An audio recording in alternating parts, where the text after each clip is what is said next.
Officially back after a little bit of a longer hiatus than I think we wanted to talk NBA. And we have a hell of a lot of like NBA adjacent things to talk about. Like it's NBA, but it's not the game actually being played. Like we have the Hall of Fame nominees that we're going to get into. We're actually going to warm up with that, the Hall of Fame class. We have the collective bargaining agreement for 7 years that was just agreed upon that we're going to get into. And then we'll get into some wrap up the season talk as we finish the 2023 NBA regular season. Uh, we're happy to. I know I'm personally happy to be back to talk NBA to Yeah, distract me man, from we life missed for a you. little bit. It's been a while, and shout out to my guys, Chris Crawford and Chase Bunker, last episode for holding it down. Appreciate them coming on with me, but yeah, no, definitely great to have you back, Justin. This is random, but roll with me. Do you like black and white milkshakes? Like chocolate and vanilla Yeah, milkshakes? but they blend them together a special way. I I don't really know guess. if they blend them together a special Yeah, I way, don't but I know know. it's what they call them. Like if I'm going milkshake, and this might not be a popular opinion, if I'm going milkshake, I want it to be mint chocolate chip. All right. Well, anyway, my now it's nothing against that because that's not even a bad opinion. I like the mint chocolate chip milkshake. I'm not even hating on that at all. My point is though, with this episode, because the way you talked about it, the way it's set up, I feel like it's a black and white shake because you get the best of both worlds. Because we have a lot of. Mm, If you like the adjacent stuff, we do. We have a lot with the CBA to talk about. We've got the Hall of Fame class, which we're going to talk about here in a sec, and we mm-hmm. do we got to like the timing of this episode is really kind of perfect because we're essentially I think there's about 4 or 5 games left for each team. And so we really got a lot. Like that's the thing with this regular season. Like, yeah, put your seatbelts on. There's a lot still to be decided. I mean, we've basically got 4 teams confirmed eliminated. We've got a couple that are on the fence that look about done. And then you've got a couple who are locked into spots. The East a little more settled than the West, which we'll talk Yeah. about. But yeah, I mean, you look at the Western Conference right now, and basically everything from 4 to like 12 is still unsettled.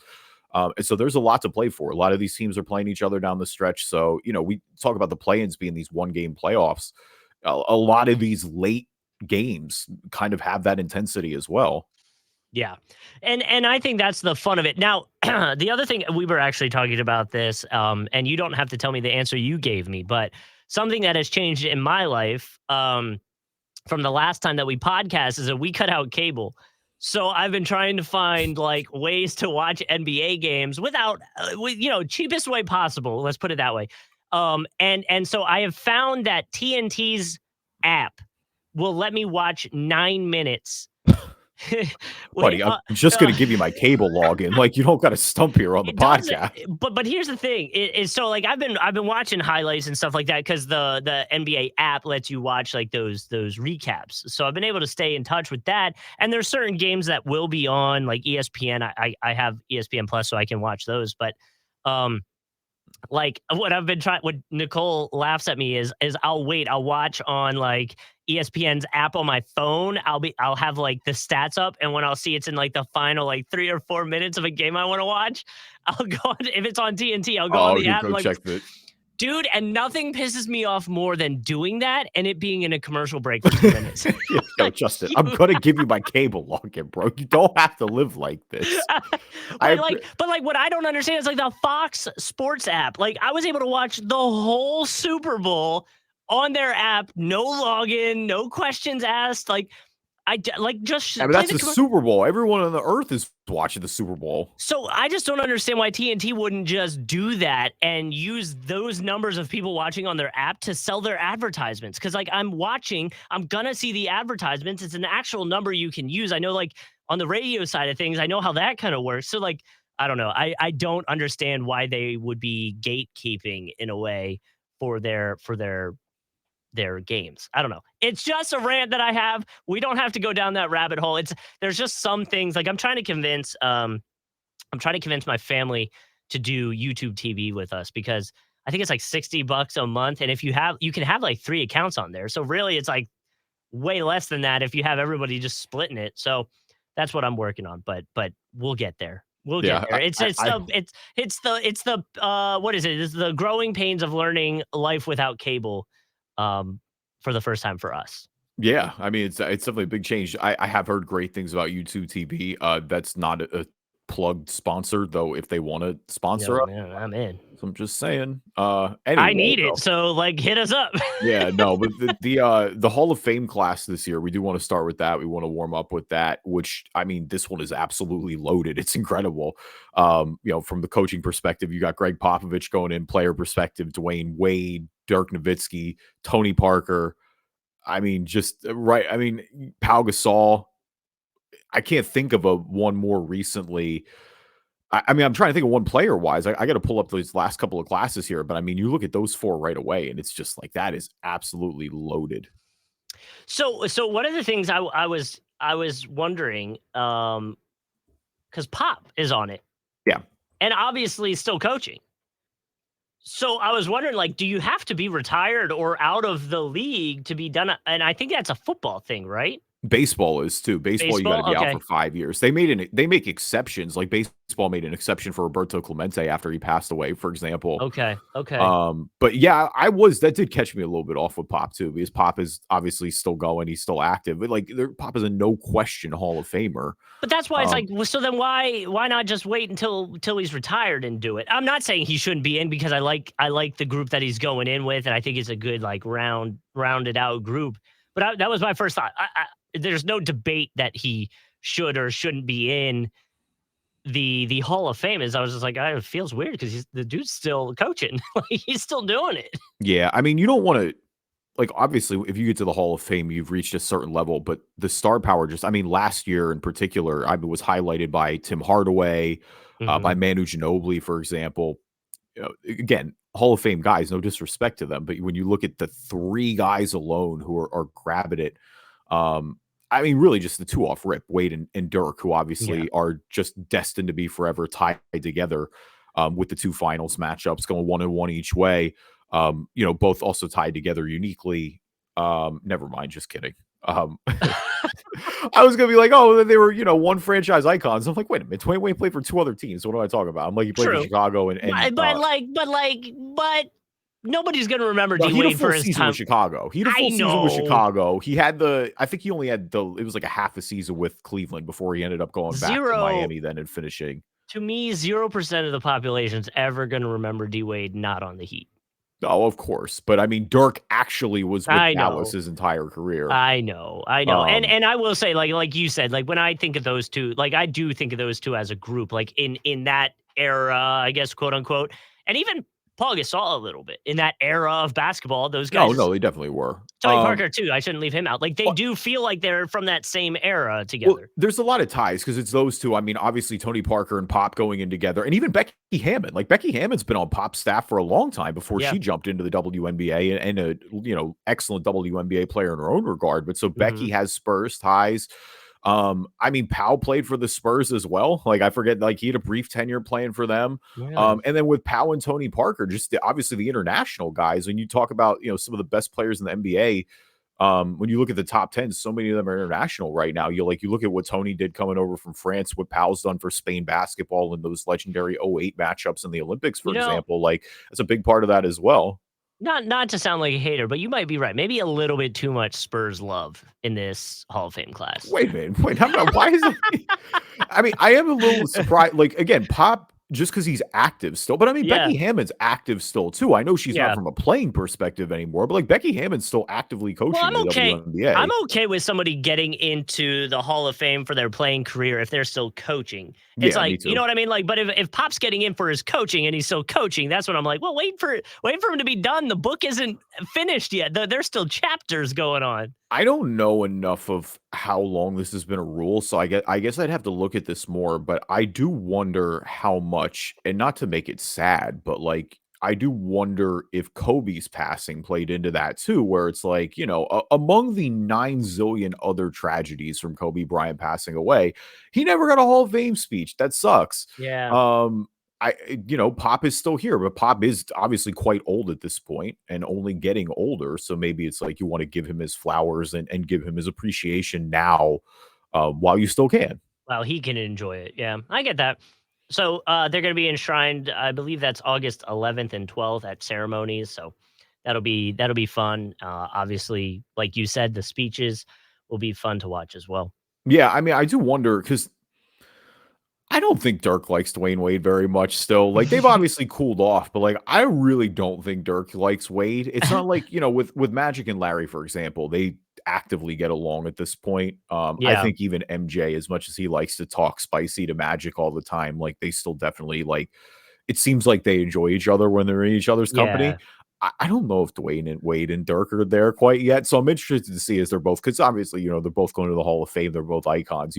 I want to see if they have a little bit of the like, the joint interview, the ceremonies, it all together. Just because I mean, they're not division rivals necessarily. And in a way, you could argue that Dirk going in with some of the Spurs guys is pretty ironic. Like they battled yeah, in the Western Conference for yeah. years too. So but I am interested to see if they do anything Do together. you do you remember? I think it was a few weeks ago when they put Paul's jersey up in the stadium, and I think he was with Kobe's daughter or Yeah. something. Yep. And he was crying like, "Oh man, that was Yeah, so Lakers emotional." retired Pal's number a few weeks ago. Yeah, and that whole moment was pretty powerful. I just remember seeing that and being like, "Man, that's emotional." Because Yeah. obviously, again, to the Kobe ties, like we were talking about earlier, that's And pretty emotional. and Pal's just one of the ultimate like NBA good guys. Every Yeah, story about Pal off the mic or off the mic, off the court is so wholesome. All his Twitter is one of the more wholesome things out there. Like he's been super involved with Kobe's family since his passing. Like you said, Vanessa and the rest of them have actively talked about it. He's been around. So yeah, again, disappointing that Kobe won't be there, but at the same time, like he absolutely deserves would to be there in you his own right. would you say? I'm trying to see. NBA actually put out a. This was an article from 2019. Would you say the Gasol brothers probably one of the top duo brothers wise in the NBA? Oh yeah, I mean, I with no question. I mean, Mark is a borderline Hall of. I don't know if Mark's quite in the Hall of Fame. I'd have to Yeah. really go look at his candidacy more, but I know he's in the Hall of Very Good at the bare minimum. Obviously a two-time champion. So he's, I mean, of course, I think when you go at them right away, because they both were great in their own regard. That's the thing. It's not like Mhm. they're being, super carried by the other. Like Mark at his peak was one of the best defensive players in the league. I have to go look at the list. I'm trying to think off rip. I mean, actively now, obviously the Holiday brothers are Oh, here. playing, most notably led by Drew. The Yeah. Gasol brothers would be over them. Oh, hold The on. Antetokounmpo brothers are obviously super carried by Giannis, so it's hard to really get them in there as much. I'd kinda have to go back and do some research. Well, hold on. I'll pull up the article they have right here. I mean, both the Morris twins, low key. I mean, again, not catching the Gasols, but like both the Morris twins have snuck in there and had So pretty the long Morris NBA careers. yeah, the Morris twins are number 10 on this list. Yeah, I mean, they both had multiple year NBA careers. Grants, Horace and Harvey Grant's a good one. Yeah, Berries. Barry Oh, brothers. Here, three. keep scrolling down. Who else we got? This is on NBA.com. Yep. Oh, Steph and There's Seth's a good that. Yep, one. that's Yeah, that's a 6. really good one because Seth is really like that's the thing with Seth has flourished too. We know Steph's a top 10 player. Like Yeah. Seth was a G League guy at one point, where he's firmly had a solid He's NBA career just at this point. His shooting yeah. percentage is among there, up with the best ever.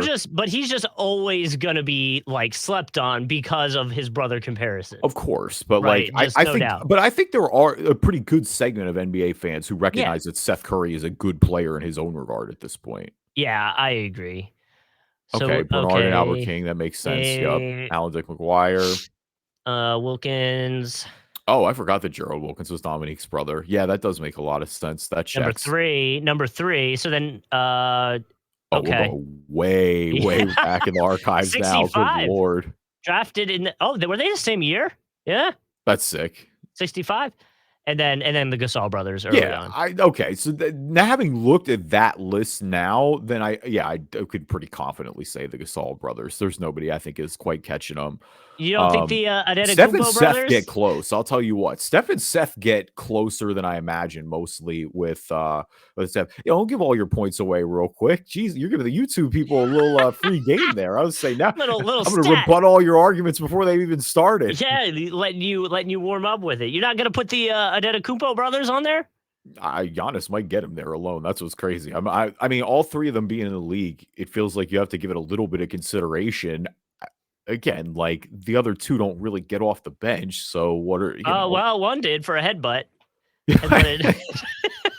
I love one of my favorite is when I think it was Thanasis won the one with the Lakers. He won with the Lakers before Giannis and Costas won with the Bucks, or maybe it was Costas who won with the Lakers. Let me see. Hold on. Yeah, I'll look it up. But JaVale McGee was in the live going, "We got the real Antetokounmpo brother. Y'all keep talking about the other one." I like that. I'm trying to see if what year was that? That was 20. That was the bubble year. It was 2020. 2020. I think it was Costas then. I think I have it backwards. I think Costas won in 2020. Costas, yep. Costas, number 37. Yep. So he won with the Lakers. So Avery Bradley. Can you give me? You want to guess other players that were on that team? Were on that team? Oh yeah, I know a bunch of them. It wasn't that long ago, bro. Listen, I'm so bad at knowing. Was on that team. Caruso was on that team. Kuzma was on that team. AD and LeBron, obviously. Markieff Morris, a Morris brother was there. Yeah, Markieff was there. Kentavious Caldwell-Pope was there. He played great that final stretch. Yep, Rondo. They did it. That's right. Rondo and LeBron squashed, and Rondo got number 2 you said Caruso, right? Yeah, Caruso was. Yep, Caruso was definitely there. Talon Horton-Tucker, Dwight Howard, JaVale McGee, J.R. Smith, Dion Waiters. Were they supposed to have Boogie? I think they were supposed to have Boogie, and Boogie got hurt though. He's there. Yeah, he's there. He's on this team. It doesn't say how many games. He got hurt for the season because that's when they signed Dwight. That was the year where that was the big we're bringing Dwight back to L.A. That was kind of Dwight's redemption arc for a year. Quinn Cook too. Yep, they signed him from the Warriors. And then I think that's it. Zach Norvell. I think that's all of them. I think we got everybody. Yeah. And then Antetokounmpo. Yeah. Craziness. Yeah, feels like ages ago. What an era. Welcome to this episode of the Driving Dish NBA podcast. My name is Kevin Rayfuse. Joining me as always, my co-host Justin Kuzart. So, anyone going to talk about how BI is torching the league right now? I guess we are, since you brought it up. So we are going to talk about BI. I was going to be sure about it, yeah. Later on, because Zion hasn't played yet, and the Pelicans, who have what a roller coaster. Which I guess that's the story of the West, right? Like the Pelicans were as high as 2 and 3 at some point. Yeah. I think they're all the way up to 7 again now, firmly back in playing position. They were as low as 11 or 12 a few weeks ago. So yeah, it's been quite a ride. Obviously, Brandon Ingram's been a big part of that, and yeah, they could very well climb right back. Who knows what to expect with this Pelican squad? It's been real up and down, but I think it's hard, especially without Zion for this last second half of the season. If they can pull themselves out of play-in position with maybe a return looming somewhere, you got to feel pretty good. So to put it in perspective, Brandon Ingram has been back for 10 games. Mm-hmm. Do you want to guess in those 10 games where he ranks in total points? Number 1. Number 2. Okay, damn. I figured it'd be that one. I figured you always set me up for the 1. I bet you the top 3's a surprising 3. I would give you a very low percentage chance of getting all 3. I think you would get number 1, but number 2, who's actually tied, which would be 2 and 3. I don't think you would get those 2. Is it Mikal Bridges? Yeah, damn you. Yes. Yeah, listen, I'm telling you. And all it does is piss me off more to watch it, because the Sixers are going to get the Nets probably in the first round series, and it's just going to piss me off that we trade him for nothing. The most irrational move of the process, other than letting Jimmy walk. It made zero sense at the time, and I'm still bitter about it. Brandon Ingram and Mikal Bridges are tied for most points, or second most points in the NBA in the last 10 games. Devin Booker is the only one with more. Booker's one, okay. Actually, I wouldn't have got Book. I'm surprised. See, I would have given you Book. I would have guessed you got that. I'm surprised you got Bridges. But dang, man, yeah, that's definitely a little bit frustrating. I wish I could pull up points per game, but either way, yeah. So there we are. And who had the actual tweet? Oh, right, Josh Hart. Oh, okay, sick. Yeah, obviously, but Bud's there together over in LA, and then they were both on the by the way, for a little bit. In those 10 games, for anybody that was wondering, I just pulled it up. Brandon Ingram's he's at 29.5 points per game, at a 52% field goal percentage and a 43% 3-point percentage. Yeah. Damn. Yeah. Anytime you're hitting 43%, things are going well. Yeah.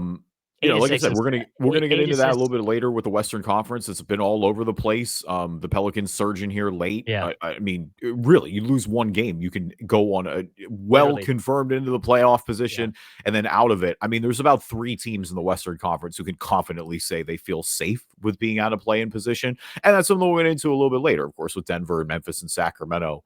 Of course, who's balling, who's fallen, our NBA version of the stock market coming up later as well. And we're going to break down the whole CBA. Leave us a review on iTunes, good or bad. If we will read them on the podcast. If you're not an Apple user, Google Play Store, Spreaker, Spotify, TuneIn, Amazon Music, anywhere you can find a podcast, you can find us. Yep, and you can subscribe to us on YouTube. A video version of the podcast is posted when we post episodes. And you can find us, just search Drive In Dish NBA on YouTube. And now a word from our sponsors. So let's jump into the CBA agreement, a tentative deal for 7 years. I guess the highlights, we'll just kind of putz through some of the highlights. A in-season tournament is happening potentially at the beginning of 2023-2024 season. 65 game minimum games played for individual awards. They increased the upper limits of contract extensions from 120% to 140%, which does affect some players going into this free agency this season. So we'll talk about that. They're they're eliminating teams that have over 17.5 mil over the cap to use the mid-level exemptions, which Draymond Green, we kind of texted about this, is not happy about. And then the other one that I thought, well, there was the marijuana one and the increase two-way contract slots from 2 to 3 per team. I think those two are kind of like a little bit less. I think that they're big deals, but they're not as big as the other, I would say, 3 headline changing things that were agreed upon in this deal. So do you want to start with the in-season tournament first?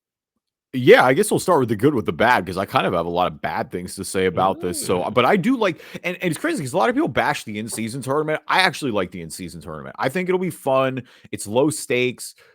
We've seen this work in other sports where I think it's fine. There's incentive financially if guys want to play. If Yeah. guys don't want to play, it's not the end of the world. I would rather them chip away some regular season games and do an in-season tourney. Now, it doesn't seem like they're going to do that. Yeah. But I'm okay. And maybe this has just become with me watching Soccer War, where they've had multiple competitions. It's not just the league you're playing in, but I actually really like the idea of the in-season tournament. I think this can work well. I mean, I think everybody in this regard is resistant to change at first. And some guys will take it more seriously than others, and that's fine. Like, it's not going to take away from the prestige of winning the NBA Finals. Like, I still think the NBA Finals is going to be the, That's the one. ultimate Yeah. goal everybody tries to win. I don't think that's going to lose anything by having a mid-season tournament, but I do think there's a way where it's like, yeah, I think especially in the NBA, in such an individualistic sport, like, there are ways to measure success without winning the NBA finals. Like, winning the NBA finals, especially in this sport, which is more dynastic than any of the other major ones, is incredibly difficult to do. And I think, like you said, I believe when this tournament idea was floated around, it might have been in the off season. We talked about it, obviously. And I believe the thought we had was teams that are developing will find this more beneficial than maybe teams that are trying to win the finals. Yeah. Like a Pistons, like an Orlando Magic, they'll say, "Hey, go out here and get some tournament style play in, get that development." And for those guys that, are newer or maybe on smaller contracts, maybe they do like the idea of being able to win, 500,000 if you win that tournament. So like I'm about it. I like it. I am also on your side where it's like maybe shave off some of the season games and make them this tournament game to add some excitement, because you could be the biggest NBA fan there is, but there still is that it happens in baseball too. There's that lull of the season where like, all right, like, come on, like, let's just get to the playoffs. Let's just get to something that matters, quote unquote matters. You know what I mean? Like, there is that moment where I think a tournament with winning incentives kind of does that a little bit. Gives you that March Madness feel in a way. Well, yeah, 100%. I mean, that's the thing, is it's like these aren't going to be heavy 7-game series. Like, when you have a 1-game tournament, more parity is going to happen, wilder things could happen. And that's kind of the And fun of it, right? But you still get the integrity then of having a true, real championship. I also love the idea because they were talking about having it in a neutral zone. So there's talk about it being in Vegas. So it almost gives off that summer league vibe where it's Yeah. like, man, we're going to go to Vegas. We're going to watch a whole day of basketball and just hang out. And it's going to be the who's who of celebrities coming to this thing and watching, and which was like when we went to summer league. That's what it felt like. And if it gives off that Yeah. vibe It too, was I'd be all basketball about it. nerd Comic Con It was. It really was. in a good way. Like I loved And it. Like we yeah, were part of it. No, I loved it. and that's what I mean. Is like, so you have another version of that now. I wonder if like that then makes it weird for the summer league. Like if that's cheapened again, I'm still thinking this would be I really wouldn't worry fun. about that. It's fine. Any way to go, any reason to go to Vegas, watch some basketball and gamble some money. You know I'm in. Yeah, the guys love Vegas. Like I think everybody in the league for sure likes Vegas. We're not going to bring this up again. My favorite part is when you're like, I have no idea how to play roulette, and then like quadrupled your money on roulette. Yeah. Um, but again, a story for another podcast. Kind of with the playing games, and you talked about the chipping the regular season off, and guys playing in this tournament. That gets into the kind of the next part of the CBA, which is that there's a mandatory 65 game threshold if you're going to win a major award. So specifically, this is with MVP largely, Hmm. is that you got to play a majority of the season, which I think people who bring up the injury concerns, like, oh man, if you miss one game, you played 64 games, but you had one injury that kept you out, that's kind of valid. But at the same time, because like there is a difference between being legitimately hurt, obviously, and missing a ton of games because of load management. At the same time, no, I feel like that already hurts your case enough. Like if in an 82 game season, if you're only playing 60-ish or so, that is going to knock your MVP candidacy, I feel like, already Well, at the and that's what voting poll. isn't that So in general what happened with Embiid last year? He played 68 games. So like, like there was that. I think that hurt him in that debate. He's at 63 now for anybody wondering. Um so those conversations will happen, and I agree. I think it does. Like I like the idea of like if you're the most valuable player to your team, I think a part of that value is being on the court for most of those games and being an impact. So I can get behind that argument. Now, I also think there is a side of me that says when you're not on the court, it does give a viewer an idea of what that team would look like without you. So if it does like we said the same thing last year. Was it Ja when the Mavericks played like 18 games without him and almost went undefeated or something? Like yeah, they yeah, won yeah. so many games. It was like that's wild that they're able to do that without their best player. Um so I think there is value in an MVP case seeing games of that team without the star player. But you obviously don't want to do that for too much because that does hurt your argument. And that's what I think happened with Embiid. And it looks like he's going to be pretty close to that threshold that we're talking about in 65 minimum games played for the season. Yeah, and so I understand why they're doing it because they do want to get rid of load management. I think we've seen that Yeah. the NBA definitely, in terms of incentivizing the regular season, has had an issue with that. Like, it is a real concern that the NBA should have. I don't know if this will fix it necessarily, but I'm willing to try and find out, I guess. Yeah. And I mean, load management, and I think we've seen some of the guys naturally try to trend against it. I mean, Anthony Edwards in particular has really spoken out against load management. My thing is, it's also like it's such a deeper issue than just the NBA. Like, it's the fact that I forget who tweeted it the other day. It may have been KD, but it was somebody was talking about. It's like you have kids who are coming off high school seasons, like they just ended here. They're wrapping up. And going right into AAU. Like, you just have a lot of these top recruited kids, the guys who are going D1, and then eventually, if they're good enough to go to the NBA, you don't really get these breaks anymore. And I think that a lot of times wears you down too and kind of sets you up for injuries. Yeah. So I think there's a greater systemic just kind of like looking at, because I mean, I think a lot of the times too is like you with one sport athletes, it is you focus on, you only train in a certain area of your body, where in the past, like we have a lot of the best athletes, the professional ones, were 3 sport athletes in high school. Hmm. So Hmm. there's a whole deeper school of thought on why that is. that I think may probably have to start before the NBA level.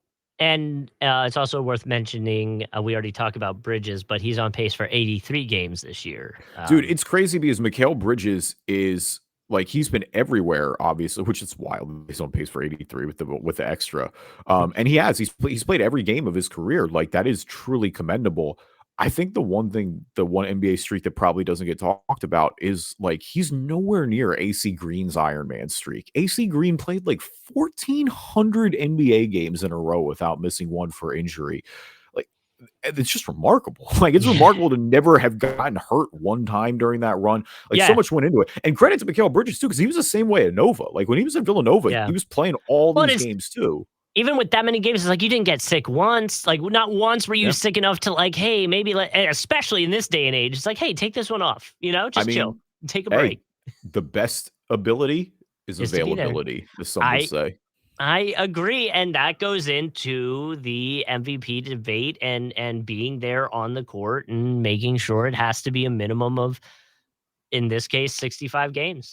All right, so let's rip the rest of the CBA real quick because I got some questions about a lot of it. Namely the luxury tax, the second threshold. So now Yeah, there already was a luxury tax, but now there's a second level of it where so if you're 17.5 million over the luxury tax, you get hit with the second penalty, which among others, the two big things is that if you make a trade, you can't take in less money than you give out. And the other part of it is you won't be able to use the taxpayer mid-level exception. And so mhm, for people who aren't the super cap geeks, Justin, here's a couple. You have a list of transactions that would have affected yes. this year. Kind of just put that into some perspective. So do you want to rattle that off real quick? Yeah, so under this change, I believe it was last year, let me make sure, some of the things that wouldn't have been able to happen, Golden State's DiVincenzo, Joe Ingles with Milwaukee, Gallinari with Boston, Patty Mills for Brooklyn. John Wall wouldn't have been able to sign with their teams last summer. Clippers also wouldn't have been able to go get Norman Powell and Robert Covington last season because of the took on more money than they were sending out with Okay, the so tell me Blazers. something. What do all those teams have in common? They're spending a lot of money. Yeah, they're spending a lot of money and they're going for it. They're trying to Yeah, win games. And that's what bothers me right now is because all these NBA owners in a time when the NBA and their franchises are being worth more money than ever, yeah, they all can spend the money. So you're basically penalizing teams for going out and spending money and trying to, win around the edges and compete. Every one of yeah. those teams you mentioned, other than Brooklyn, maybe, and Brooklyn was trying to win at the beginning of the year when they went out and got or re-brought Patty Mills in back, obviously. Like I'm not really I don't want to penalize teams who are trying to win around the margins. Like this feels like and the only teams who would be over it this year 100% would be it was the Clippers and the Warriors, I believe, who would be way Yeah. over it at this Mhm. point.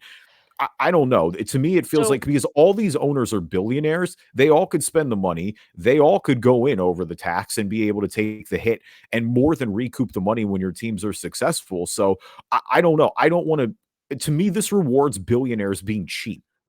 And I let don't think you should. I agree with you. To play devil's advocate, something that is also similar with these teams is their bigger markets. I'm not trying to play the smaller market card, You but think they're probably. Milwaukee's a bigger market? I mean, I'm just saying Golden State, Milwaukee's Giannis. yeah, and I would say yeah, they're the smallest of these, right? Golden State, Boston, Brooklyn, LA with the Clippers.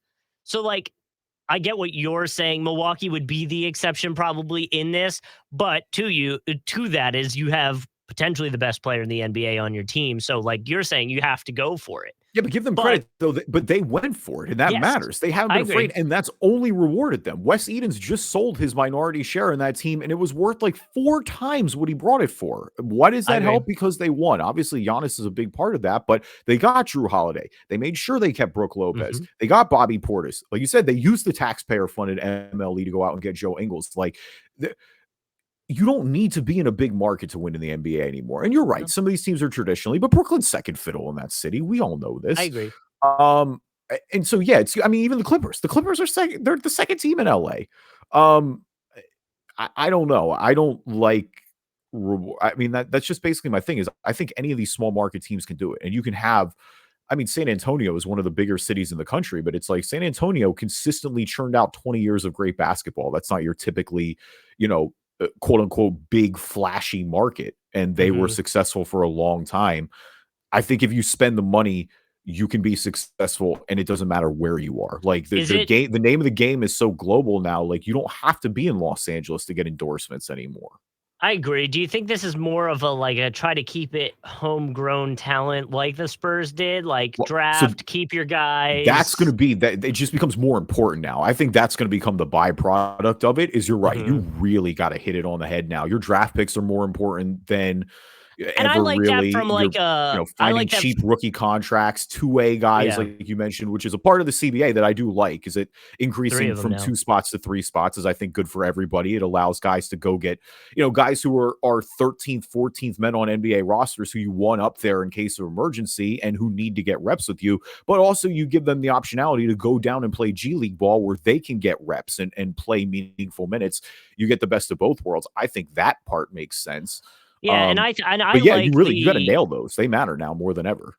and I like that from a homegrown talent side of things. Like I one of the things that frustrates me from time to times cheering for the Sixers is right now, other than Embiid, it really feels like anybody could change. Like I would love to get a Maxi jersey and all this stuff, but every summer it's like he's tied to a bunch of trade rumors, and I get it. Like that's just how it's going to work these days. But like you want those guys, those homegrown guys that you're able to like root for, and then Yeah, they're the Philly guy, they're the Milwaukee guy, and you get that if you're the star, but you don't get that with those middle guys and stuff. Like when I really felt like the Sixers got behind TJ McConnell because he was like going through it with us and we were all in on him. And like those are the kind of guys that you get behind. Alex Caruso for the Lakers, like those are the guys that the fan base gets behind, but not necessarily the whole NBA world gets behind. yeah. I agree to an extent because you're right. The homegrown role guys, I mean, that to me was, if I'm using the Sixers as an example, like that was the endearing part of the process. I loved Yeah, Robert Covington. Like yeah, Robert Covington, like genuinely is one of my favorite players. I love the dude. And those are the type of players that you're yeah. gonna have to find. He was a G League find and who obviously is going on to have a really solid NBA career. The TJ McConnells of the world. I think ideally, yeah, everyone, to me, I don't care how it happens. Like, here's the reality. The Sixers haven't won a title since Right. '83. I think I know. everybody would love to be the Warriors and have that situation where you draft Steph Curry, you draft Klay Thompson, you draft Draymond Green. Like, those are your homegrown guys. You ride with them for 10 years. Like, Yeah. obviously, like we said, you mentioned the Spurs. The Spurs were like that too with all those guys, but it just doesn't happen that way sometimes. Like, as much as I would love it to be, I care about winning at the end of the day. But you're right. I mean, I think everybody would love to. It's the beauty of sports. You like when guys But become I think icons in your city.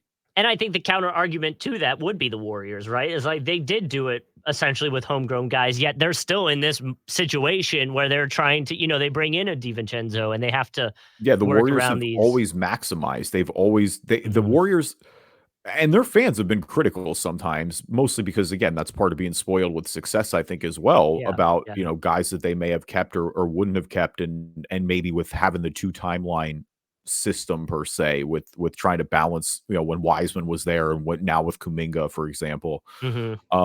But no, the Warriors have always, to me, kept going for it. I mean, even then, the fact that when Kevin Durant left, that they could have very well blown it up, but the fact that Mhm. they reset and retooled around their guys, and again, part of that is a little bit easier when you have Steph Curry, but it also like not giving up and continuing to win, like winning around the margins is how you extend these dynasties. Like you can win for 1 or 2 years and then flame out if you don't try to really keep going after it. Look at Dallas in 2011. We talked about Dirk going into the finals. They won the title that year. They beat Miami, and virtually the whole team was gone the next year. They didn't Mhm. really, like, a lot of their role guys who they won around the edges with, they let walk, and so they Yeah. never really defended it.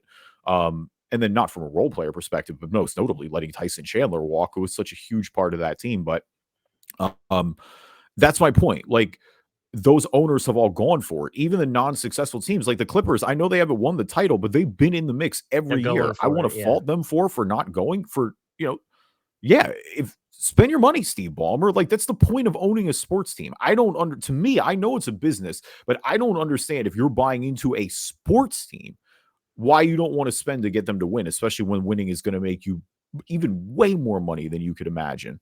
I I agree. mean, look at the evaluation of the Warriors. Like the Warriors have been a historical franchise in the NBA for a long time. Like they've been around since the 70s. They won titles with Rick Barry. That fan base was really riding for a long time. They also didn't win anything for 45 plus years in Hmm. between the 70s and between 2015.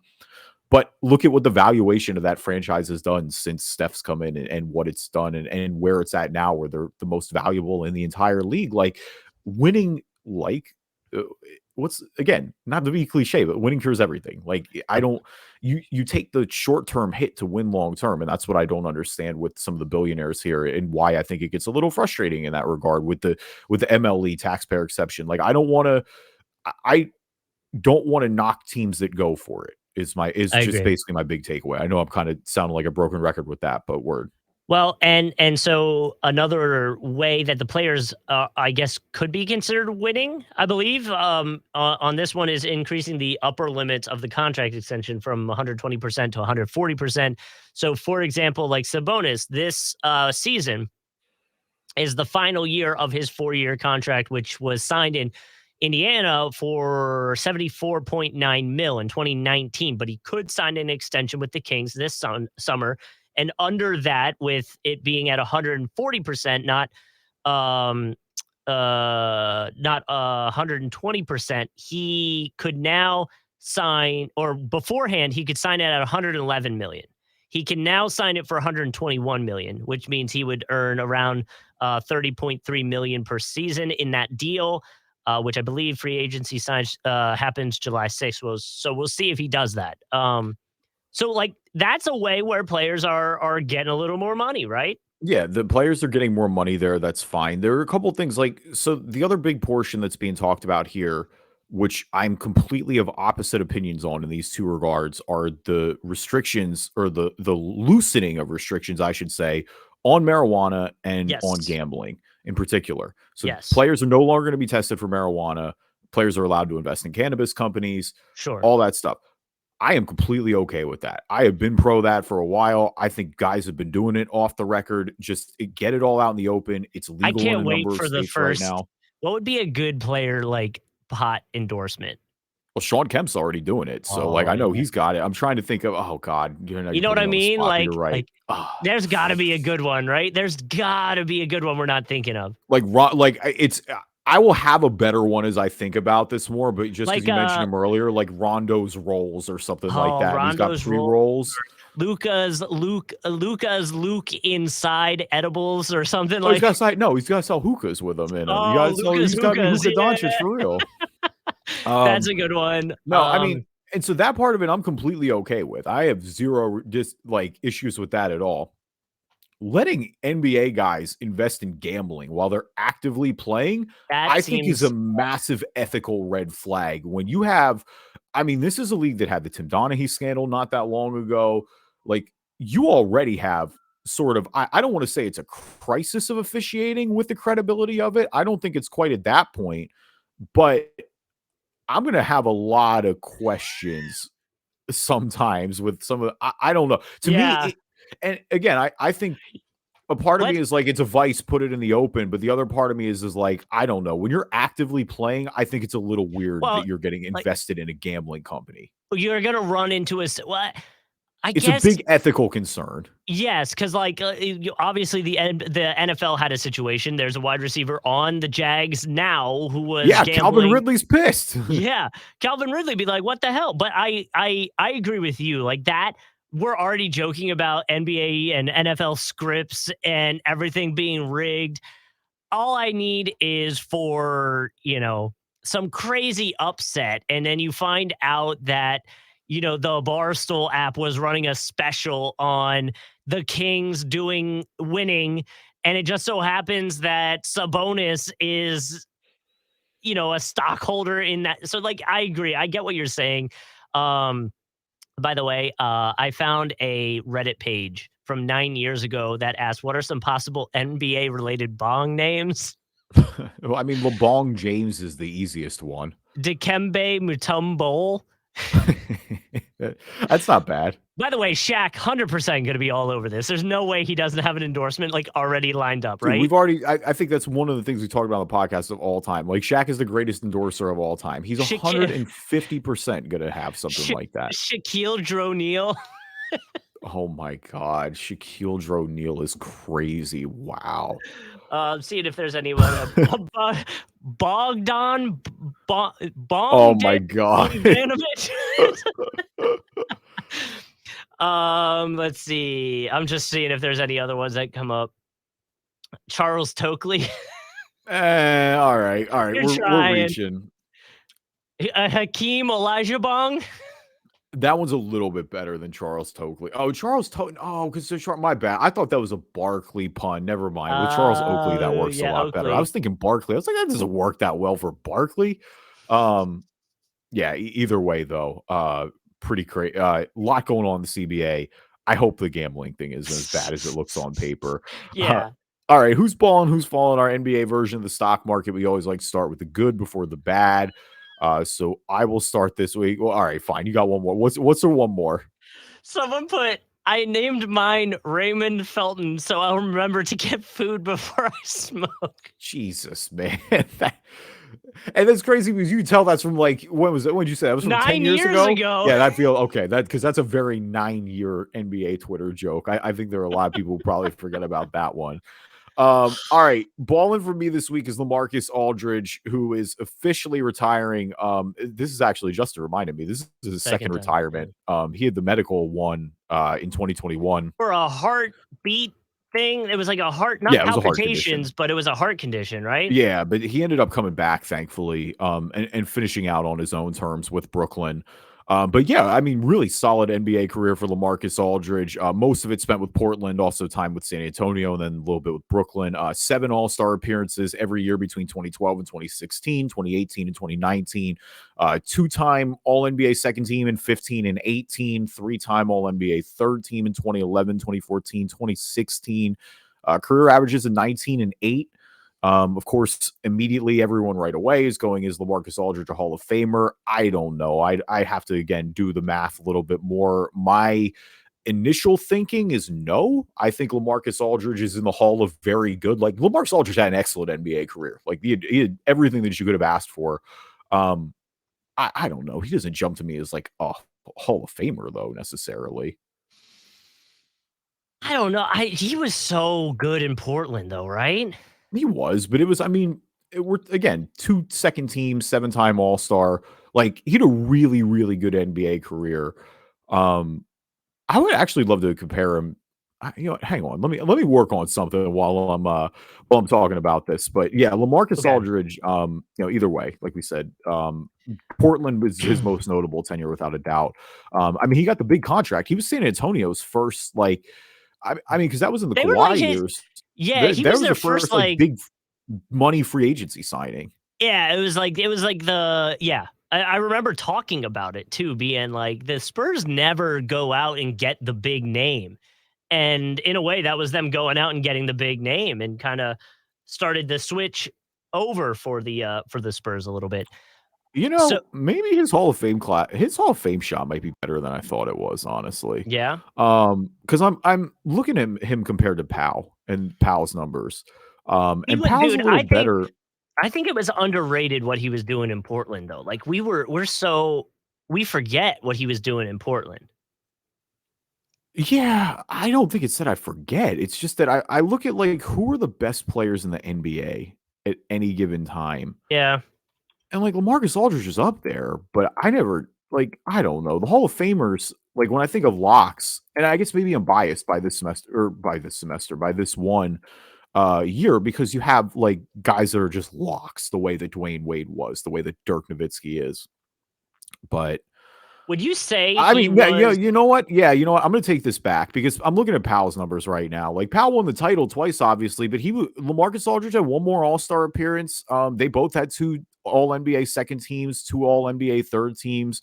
Powell did win Rookie of the Year, and obviously Powell's got all the he's got all the international acclaim as well. But if I'm going strictly off numbers, then yeah, then LaMarcus Aldridge should get in if Powell did. It's a very interesting draft class if you go look at it.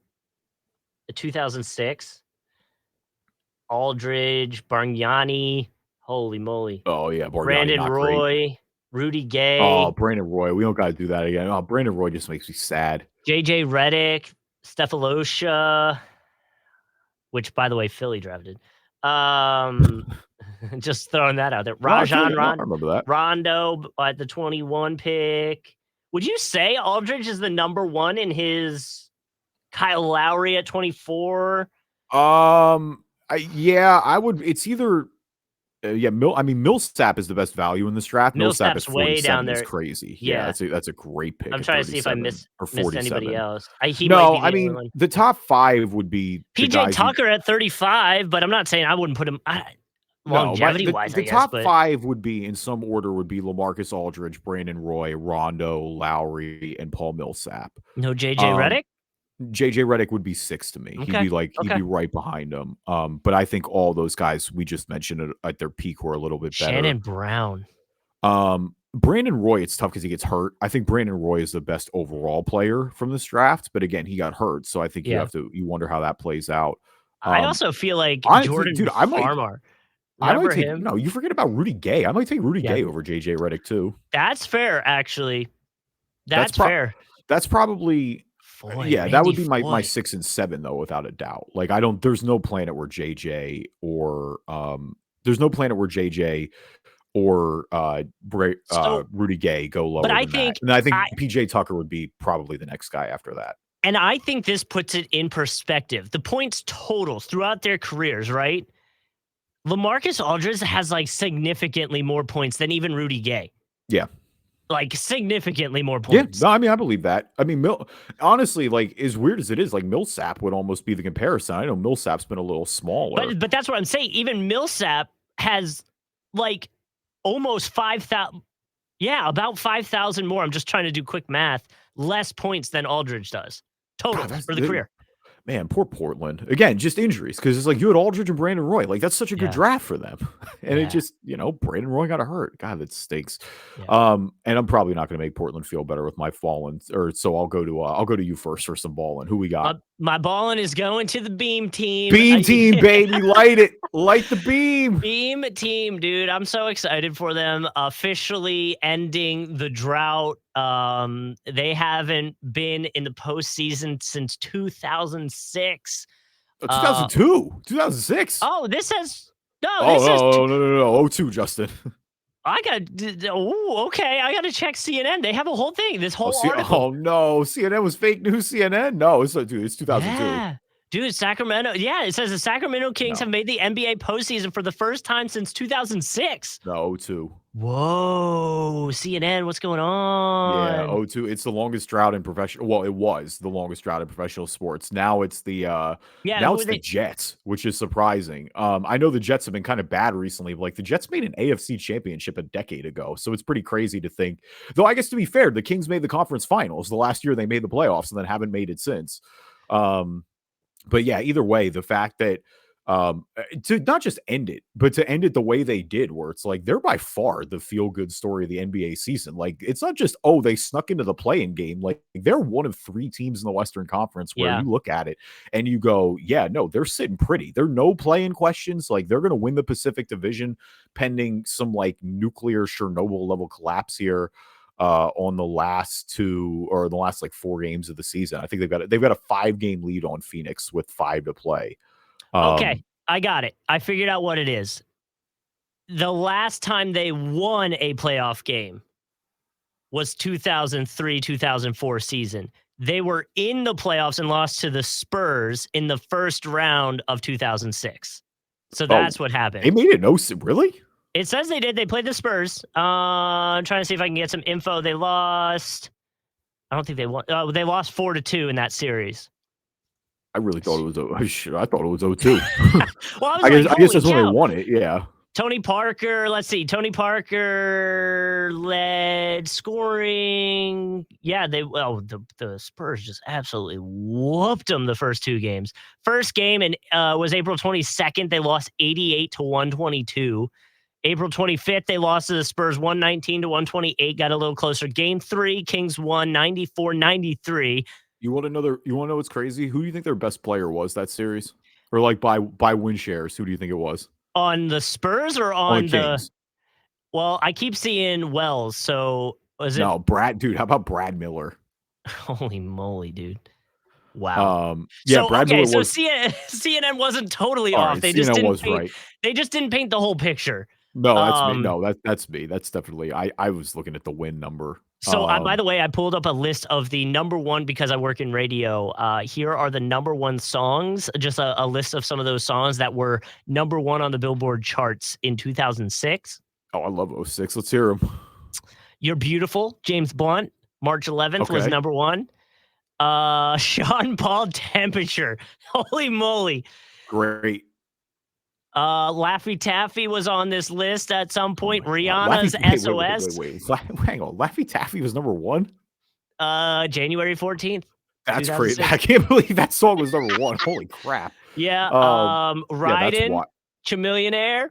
Oh yeah, dude, that was that. Well, that's another one where it's just more like I can't believe that song took off the way it did. Like that's a great song. I love that song. Chameleon had a great run, but Justin Timberlake had a great run at number one with Sexy oh, Back. that's the best album he put out by far. Yeah. That's that album, the Future Sex Love Sounds JT album is by Wow. far his best in my opinion. Yeah, JT kind of wrapped up the year. So Yeah, because My September Love is hit. on that album. Summer Yep. Lovin' is on that album. What Goes Around is on that album. Love So Stone is on that album. Can you tell I like this album? so we're going into a little bit of music talk, but yeah, Timberlake was number one from September 9th to October 21st with Sexy Back. He dropped because Ludacris dropped Moneymaker with Pharrell from October Yeah, okay. 28th. Oh yeah, we're peak in high school right now. October 28th to November 4th. Then Justin Timberlake takes back number one with My Love featuring T.I. from November 11th to November 25th. Then Akon takes back over number one for the first 2 weeks of December with I Want to Love You, Oh, censored that's a version. great song too. That's one of my favorite Akon songs that doesn't maybe not as mentioned with his like number one when people talk about that. That's a great record. And then Beyonce said, hold up, wait a minute, I'm going to drop Irreplaceable and round out the year. Did you know Neo wrote that? Really? Yeah, fun fact. Neo is also on this list, by the way, with So Sick in March. Oh yeah, no, Neo was coming in then. Neo's run. Listen, I love Neo's run. All those records aged well. We could again. Yeah. Oh, and Grills. We can't forget about Grills with Paul Wall. Our pal Sarah Thompson, who's not going to listen to this podcast, loves Grills way more than she should. There's 0% chance she's listening to this, but she loves that song. I got beef with Andrew. He finally followed me on social media for the first time.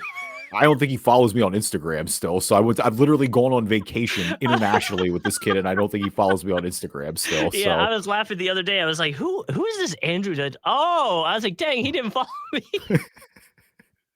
We like played basketball together, going to St. Augustine together. Yeah. I was like, Anyway, okay, fair enough. You gotta win it. Fallen for me is. Are we still on Ballin' and Fallen? Oh my god! Yeah, dude, we got way distracted. Fallen is Portland, who's 1-9 in their last 10. We're really just rubbing it in, not intentionally, but they're 1-9 in their last 10. Damon's not playing the rest of the year, and I mean, really, their big takeaway as we get into the Western Conference in a little bit is that they're out, they're eliminated officially as of last night. This is a team like they've kept Dame. They tried to retool. It hasn't worked out. I think them losing games late is probably best. Try to get a higher pick, resupplement it. They made it clear that they're not going to trade Dame and tear it down. So that's essentially what you have to do. But yeah, I mean, this is a team like they spent money this past offseason, bringing Jeremy Grant in. So yeah, I think this is definitely a super disappointing end for Portland to not even be in the play-in. Yeah, I mean, that's why I felt like, I mean, we go through this every year with the Blazers now and Dame's future and if they should move on. And Dame's not leaving. He would have pushed out if he was going to leave. And that's why I just don't put any stock into it anymore. If Dame wanted to leave, and at this point, the team should want to just fully reset, right? Yeah, because I mean, Dame would get you the most. I mean, he's still bringing a king's ransom. Like it would certainly springboard it pretty quick. And selfishly, I want to see Dame somewhere else now. I always have, but I think that ship is like I want to see Dame play more meaningful basketball because you just know that ship has sailed in Portland. At the same time, if he's not going anywhere, I think there are worse situations than keeping Damian Lillard and rebuilding around him. Like if you got a bunch of high lottery picks, I mean that's the best situation. The problem is that by keeping Dame, you're going to run into the problem every year is where you're not really that good, but you're not bad enough to be like number one. And to me, it's just like, so what is your timeline? Because Dame makes it a lot more than a rebuilding team would. Now, I wonder if there's a situation where, But does like, he at this point? That's the thing. Is it's like with Dave, and it's not to say that he's not good. He's clearly still very good. yeah, But it's one of these things where it's like if he's happy and he's staying there, does he push your timeline up? He's not forcing you to get better. He's clearly said, "I just want to hang in Portland. This is where I'm happy." then that's fair. I mean, it's Which kind is of the like best case scenario because he's not yeah, because I thought 2 years ago when he was complaining in the playoffs, when he was dropping like 70 and they still were losing, that's when I yeah, thought he Dame might time. force his way out. LeBron and AD specifically put the full court press on him to try to recruit him to LA. I think every superstar in the league has been trying to pry Yeah, Dame. He doesn't want to leave. I'm not even knocking it at this point. Like, I just think, yeah, you can't complain about if you're Damian Lillard, you just also can't complain about the timeline if yeah, you're you can't choosing get to mad. stay when the team clearly Same needs with to rebuild a little bit. kind of feels the same way with Bradley Beal Yeah. with the And Wizards. and to both of their credit, they're not. I don't know Yeah. what the No, Wizards I are doing wouldn't. in Yeah. general, nor do I think they're rebuilding. I mean, they're about to sign Porzingis and Kuzma, who again both have played great, but individually, when your core is Bradley Beal, Kyle Kuzma, and Kristaps Porzingis at max money, I don't really know what you're expecting to win. Um, but with 2019, you'd Portland, be like, holy shit. but so like Dame is not complaining like that, but Yeah. that is the one big thing there is it's like no, he's been a good soldier and talked about how much he loves being in Portland. Like you can't really knock that either. So my fallen is Nick Nurse and Toronto, who will be apparently taking some time this offseason to consider what Nick Nurse wants to do. If he wants to return to the Raptors for a sixth season or pursue other options. If you didn't know, Nick Nurse joining the Raptors in 2013 as an assistant and was promoted to head coach in 2018 after a wildly interesting season with Dwayne Casey. Um, Nurse is going into the final year of his contract next season. He said he's going to talk with the front office and the general managers and owners, and they will table the topic until the offseason, but they are hoping that it'll be a fruitful one, is I Uh, guess the quote from Nick Nurse. yeah, I mean the tables turn quick. I mean it's really wild to think about it because I mean Nick Nurse won the title in Toronto even last year. When you look at Toronto being the 5 seed and without that necessarily clear star guy, I think people were talking about him rightfully being in the coach of the year discussion. And now, it certainly hasn't worked out this year. And I know a lot of the vibe on Raptors Twitter has been that Nick Nurse hasn't exactly helped with some of these rotations at some point. Sure. The team is 38 and 39. They were pretty out of the play in position recently. And since then, I mean, really over the past last quarter of the season, they have played better. Like they've got a 4 game lead on the Wiz right now. They're going to make the play in pending something drastic. So a little bit of a fall off from last year, but again, I don't really know what your expectations were this year. You got a lot of guys too who look like they could potentially be going out as well. And then you have to make contract decisions And on, I think Fred that Van Vliet, and I Gary think Trent Jr. that could be a big part of Nick Nurse not wanting to potentially go full rebuild. If that's the Yeah, direction that the team decides they want to go, maybe that might be the first sign. If Nick Nurse comes out and goes, I'm going to go to another team, that's probably some rebuilding lights going off in the yeah. building. It's just wild because yeah, I guess so. It's just wild to think that, he seemed pretty untouchable and locked in there. And the fact that he may now Sure. very well move on. He's like Quinn Snyder in the sense that I think Nick Nurse will get a job again very Yeah. quickly. I mean, again, he's won an NBA title before. There Well, aren't many active let me head coaches out there that can say that. I said that him wanting out would signal rebuild. Do you think it could be the opposite way? He wants out because they don't want to rebuild, like they think they're just a piece or two, and he goes, "Nah, I want to fully shape a new team." Do you I don't think that could be the like I don't know because they're not at a point where they need to fully rebuild. They definitely have vets on the roster that they need to just kind of move on from because the timeline doesn't fit. But it's like sure. you've already got Siakam, you've got OG Anunoby, who you decided to keep, who's still really good. Scotty Barnes is there, and I know kind of hit a little bit of the sophomore slump, but he's come on, especially again in the last quarter. He's one of these So guys who maybe stepped up as well. what if he comes out and says he wants to go, I mean, they to just brought me, in Pirtle. Like that's not a yeah. rebuilding move. You know what I But mean? to me that would signal uh he wants to do one thing and the front office wants to do the other, whether it's rebuild or get a few pieces and make a run. Which could be interesting if it I mean that would be if it was the team stays together and tries to rebuild and Nick Nurse wants out, that's kind of damning on the players a little bit, right? Like he doesn't believe that they are a piece or two away. Yeah, a little bit. So I I don't know. certainly wouldn't rule it out, but yeah, it's certainly it's just wild that it got here this fast. Of like, it definitely feels like there's some smoke here. I think there's a Yeah. greater than zero chance that Nick Nurse is not coaching the Raptors next year, which is just again surprising to get to. Yeah, yeah, I agree. Do we want to talk West and the standings? Because I think it's worth bringing up that Miami dropped 76 points in one half on Dallas. If we want to open it up with that. Yeah, I mean that's the big story, right? Like the West is really I mean there are three things as of recording this. And again, teams have 4 to 5 games left at this point. Denver is most likely going to be 1. Memphis could catch them, but Denver is most likely going to be 1. Memphis is most likely going to be 2, and Sacramento is most likely going to be 3. Good for Again, them. Good for all of them them. are 2 games apart. So Sacramento could in theory jump to 2, and Memphis could in theory jump to 1. It is what it But is, though. Yeah, either way, they're not going anywhere. Phoenix has Kevin Durant back. So they're right now, they've got a game and a half up on Golden State for 4. But that's where just it's the jam, right? Like you've got, Phoenix has 1 up on Golden State or 1.5 up on Golden State for 5, who have half a game up on the Clippers for 6, who have half a game up on the Pelicans for 7, who have half a game up on the Lakers for 8, who have half a game up on the Timberwolves for 9, who have a full game up on OKC for 10. And then you've got Dallas, who's a game back of OKC. They're the first out at 11. And you've got Utah, who's still alive. They're a game and a half back of OKC. Credit Utah, hell of a run this year. I mean, they really, again, all the way up to 3 or 4 the year after trading Donovan Mitchell and Rudy Gobert. yeah, It yeah. does feel like that Utah is finally running out of steam. I feel like pretty confident in saying that they're not going to make it. But yeah, Dallas, I mean, this is a disaster class.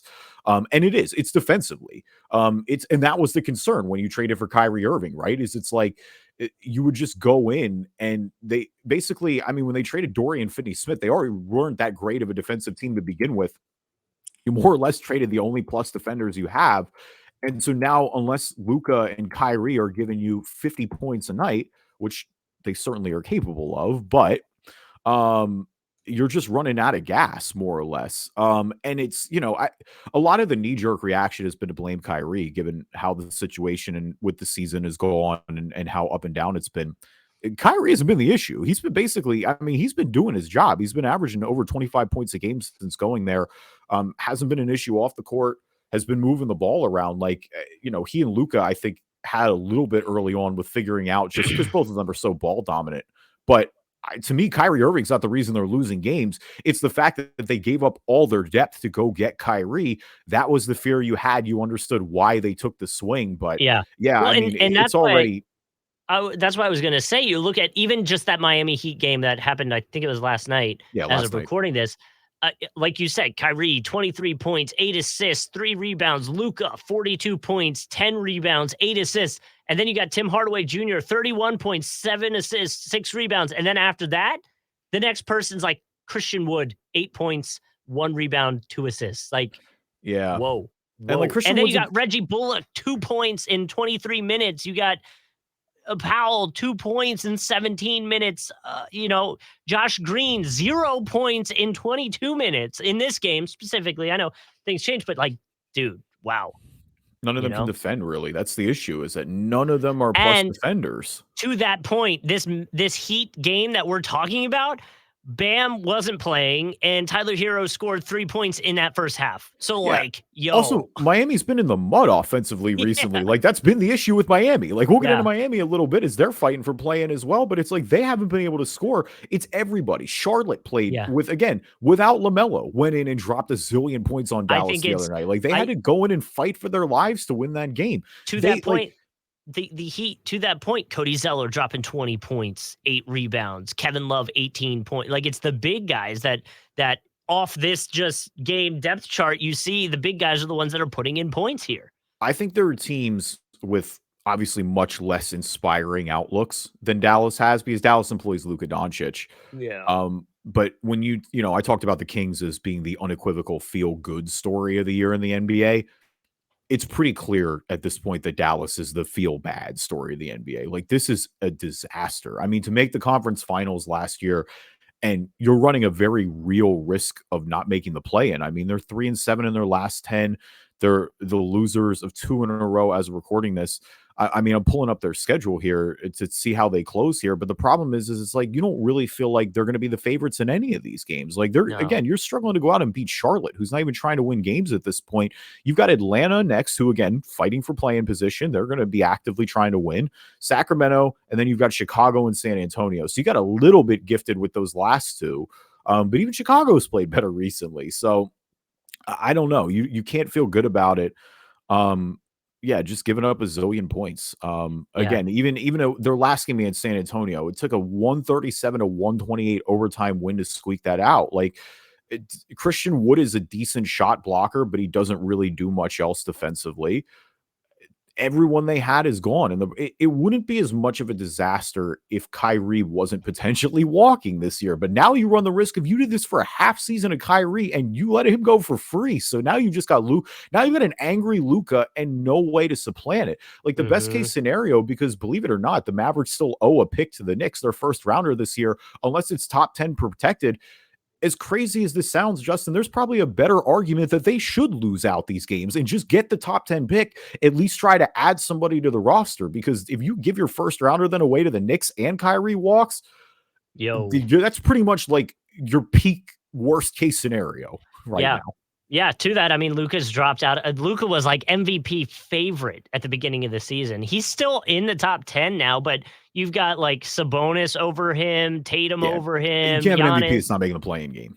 Right. And this is the NBA ranking that just came out a few days ago at the end of March. So like it's not good. It's not good vibes and it's frustrating, I'm sure. Like you said, Kyrie's taking a lot of the blame where I don't think that's where a lot of the blame No, lies. it's not Kyrie's fault, genuinely. And I've been harsh on Kyrie. Mhm. It's not Kyrie this time. It's fully on Dallas management. It's on Jason Kidd's coaching, which I think has been a problem that, who would have seen that coming?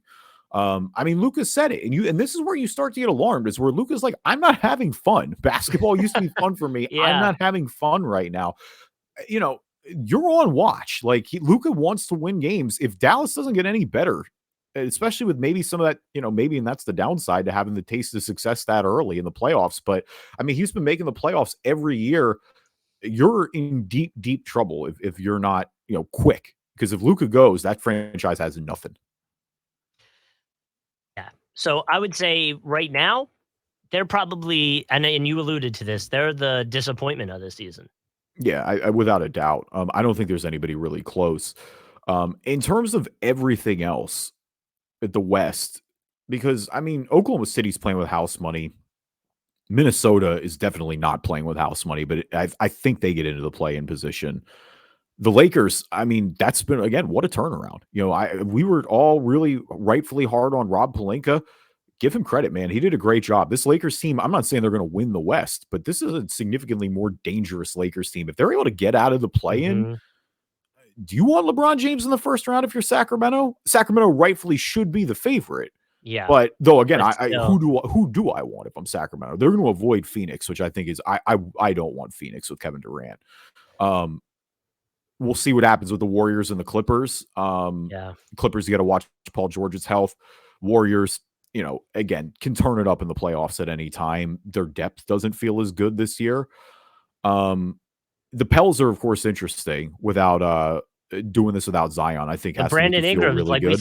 Brandon Ingram, like we said at the beginning of the season, is turning it on. I mean, 7-3 in their last 10. They're also making a push here. So Yeah, I mean, so I'm pulling up the full schedule because I want to, kind of have almost some games to watch, a guide, if you will, over these last few, because we're recording this on Sunday, April 2nd. So a couple, I mean, OKCS Phoenix, that's a pretty big one in terms of seeding. Minnesota's got to beat Portland, I think. And then nothing, obviously, tomorrow for the national championship game. By the way, crazy college tournament. San Diego State versus UConn. I think UConn's going to win by yeah. like 30 points. I'm just going to put that out there. Like, I Yeah. really think that they're going to win this big time. Well, and it's weird. Like I don't know if it was because there was too many upsets, but like I cared so much less this year. Is that Oh, it was weird? wild. I mean, it was a wild bracket, which I mean, the FAU game was great. Yeah. But anyway, so Tuesday we get back to it. Probably the biggest games that night are Minnesota and Brooklyn. Sacramento, New Orleans, Los Angeles, Utah. If Utah is going to make any push, they got to beat the Lakers. Golden State, OKC, really interesting as well. I mean, it's really the West. It's the West for Hmm. these games we're going Hmm. to be talking about. And it is. It's going to fight. You've got a Phoenix has the Lakers. That's going to be a big one. The Kings have Golden State. Like a lot of these matchups are going to matter. So that to me is the biggest thing to watch over the last few games. Um, if I had to guess the way it's going to shake out, like I think Phoenix will be 4. I think it'll be like Golden State, Clippers. Mm, God, I hate this so much because it changes all the time. I could see the Lakers sneaking in and getting 6 though. It's really up in the air. The Clippers have 2 more wins than the Lakers though, which you got to feel good about at this point, in the Yeah, same and I amount think of it losses. also it might come into play like who owns the tiebreakers in those Yeah. situations and stuff like that. I mean, I guess the point is it's extremely unsettled. The East is Hmm. way more settled in the sense. I mean, you got so Milwaukee and Boston both played the Sixers. And they could, in theory, jostle for 1 and 2. Boston or Milwaukee is a 1.5 lead as we're recording this. The Sixers are likely going to be 3, pending a late push and collapse by Boston. Cleveland and Knicks look pretty locked into 4 and 5. The big story from Knicks land is Julius Randle, obviously with the ankle turn. 2 weeks is the Hmm. initial report. That would put him right back. I think the first day of the playoffs is April 15th. So that would put him back right around then. Now, that's a big, again, that's fresh off the injury in 2 weeks, and you're playing meaningful basketball. I Yeah. already think the Knicks are likely going to be the underdogs to Cleveland in that series. If they have any chance, they're going to need Julius Randle playing the way he played this season. So, but in a weird way, it's like get that out of the way now and not later.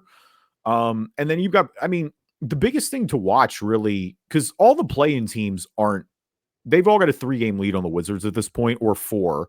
So you've got Atlanta and Toronto at 8 and 9, Chicago at 10. I guess the thing to watch there is who can get that 8 spot between those 3 teams and potentially give yourself 2 chances to stay out Do of the any of play-in or get them into the playoffs. do any of them scare you though as like In going up terms of against beating Milwaukee or Boston, no, right. absolutely not. Right. I think the one to watch should be Miami, just because of Jimmy. Miami, you're always going to give Jimmy Butler that respect. I mean, Mhm. 35 points against Dallas the other night. That was a massive game for them. And that's really the seeding thing to watch in the East. Milwaukee's a game and a half back of Brooklyn at this point. Yeah. I'm going to pull up Brooklyn's schedule, and I'm pulling up Miami's schedule. Brooklyn did beat him the other night. That's a crucial win for Brooklyn in terms of tiebreaker situation. Yeah, obviously, if the 6 would be the guarantee, you would get the Sixers the first round. I would rather have the Sixers than Milwaukee or Boston first round. I I agree. just think that Yeah. goes without saying. Mhm. I think in a weird way, the Sixers, well, not in a weird way, the Sixers should actively be rooting for Brooklyn in the first round. And I really hope that doesn't bite me. And I know they're playing scrappy right now, but I just think, again, I'm always going to give Jimmy that respect. Mhm. And they'll just always, with Bam a little bit more, that core of that team's been on a finals run. Um, Yeah. but regardless, so Miami's last 4 are against Detroit, Philly, Washington, and Orlando. Brooklyn's last 5 are against Utah, Minnesota, Detroit, Orlando, and Philly. So kind of a lot of overlap there. Miami has 2 more losses than Brooklyn does. Brooklyn has 1 more win, but so Brooklyn can, kind of put themselves like they have that extra half game. Brooklyn can be a full 2 games up. So realistically, Brooklyn needs to win like 3 of these 5, and they'll be sitting pretty good. Miami's got to win at least 2. Realistically, they're going to have to win 3 or 4, most likely. Again, pretty favorable schedule. Like you've got Detroit on Tuesday. That's got to be a must win. And I doubt That game Detroit against wants to Philly. win that. Oh yeah. The Sixers on the road is tough, but again, Washington on the road and Miami at home, or Orlando at home, you should be able to close there, hopefully. It's funny. Brooklyn's kind of got the same schedule closing with Orlando and Philly too. Both of those games are at home. Their game against Minnesota's at home. That's their toughest. But they've got a game. If you look at that extra half game against Detroit, and now it's on a back-to-back, so maybe you don't want to say that, but that's ideally where you scoop that half a game up. You're up 2. Mhm. So it's like you got to beat Utah, Minnesota, Orlando, and Philly. You got to beat 2 of them. I think Brooklyn has that in them. That's doable. Yeah. In that case, they get to 6, but that's probably the biggest thing to watch. And then they, get a date with Philly. Um, and avoid playing most likely. That's the thing is, again, you can get bounced in the play-in. Is still very rare. I don't think the Heat would get bounced. I think they are by far of the best of those 4 teams. I agree. But still, you know, you don't want to even put that out there. All it takes is one little fluke run, and next thing you know, you're fighting for your life. I agree. Also, I thought of this one: Webenyama marijuana. Uh, and that'll be his first rookie deal. They're gonna put him in the Yeah, flyer right away. dude, come on, get right under the microscope. Let's go. Get him drafted. You got to get him drafted in a legal state. Then get him in Yeah, one of the Cali teams. Get him drafted by Portland. I guess who the four? It's not legal in Texas. Pistons. It is legal in Michigan. It could be Detroit. Pistons, Rockets, Spurs. Yeah, well, I think it is. That's the only one. I think in that case, all right. Detroit. Oh man, if they get Cade and Wemby, listen, problem. Mm-hmm. Thank you everybody for listening to this episode of the Driving Dish NBA podcast. We appreciate you guys as always. Thanks for bearing with us schedule wise. Again, it doesn't been too long, but it's been a little over a week. So we hope you enjoyed the little bit of a extra longer one this week. Leave us a review on iTunes, good or bad, or read them on the podcast. If you're not an Apple user, anywhere you can find a podcast, you can find us. Yep, and video versions of the podcast. One day we'll get to putting out clips, but schedule permitting. You can find us on YouTube. Just find us Driving Dish NBA on YouTube, and you can watch a video version of the podcast right there. I forgot to go to